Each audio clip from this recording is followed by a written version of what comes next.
संभाजीनगरमधील 5.5 kilo सोन्याच्या दरोड्यामध्ये नवा twist समोर आलाय। 5.5 किलो सोनं चोरीला, पण उद्योजक लड्डांनी 1 ग्रॅमचीही पावती अद्याप दिली नाही असं पोलिसांनी म्हटलंय। नेमकं किती तोळे सोनं चोरीला याचा अद्यापही उलगडा झाला नाही।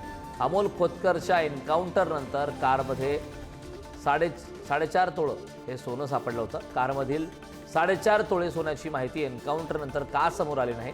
सगळे आरोपी अटकेत, मात्र सोन्याचं गूढ अद्याप कायम आहे।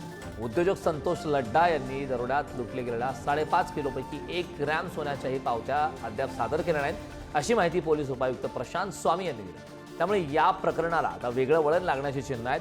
त्यामुळे नेमकं किती सोनं चोरीला गेलं असा प्रश्न आता उपस्थित झाला। दरम्यान आरोपी अमोल खोतकरच्या एन्काउंटर नंतर सीआयडीच्या ताब्यात असलेल्या कारमध्ये सुमारे 4.5 तोळे सोने सापडले असून ते सीआयडीच्या ताब्यात असल्याचं कळतं।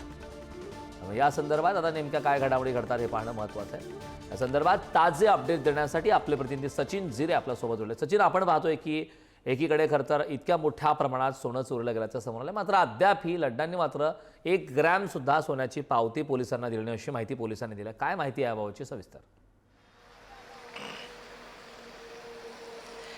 कारण या घटनेला आता 18 दिवस उलटलेले आहे। जेव्हा ही घटना घडली होती, दरोडा पडला होता, त्यावेळेस संतोष लड्डा हे परदेशामध्ये होते।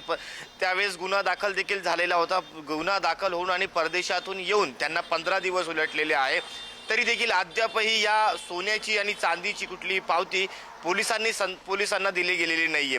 आपण पाहतो की दर दिवस नवीन नवीन खुलासे या प्रकरणात होत आहेत।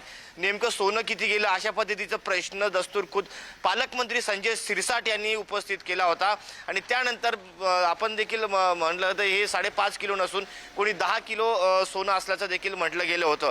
अशा अनेक प्रश्न उपस्थित होत असताना आता एक नवीन माहिती समोर आलेली आहे की इतकी दिवस उलटूनही पोलिसांना अजूनही पावती दिलेली गेलेली नाहीये। त्यामुळे नेमकं सोनं किती गेलं हा एक प्रश्नचिन्ह आहे। जर एखाद्या सर्वसामान्य व्यक्तीचं जर 1 तोळा जरी सोनं चोरीला गेलं तर त्याची पावती आल्याशिवाय पोलीस गुन्हा दाखल करत नाहीये। मोबाईल असेल तो जरी चोरीला गेला असेल, पावती आल्याशिवाय गुन्हा दाखल करत नाही।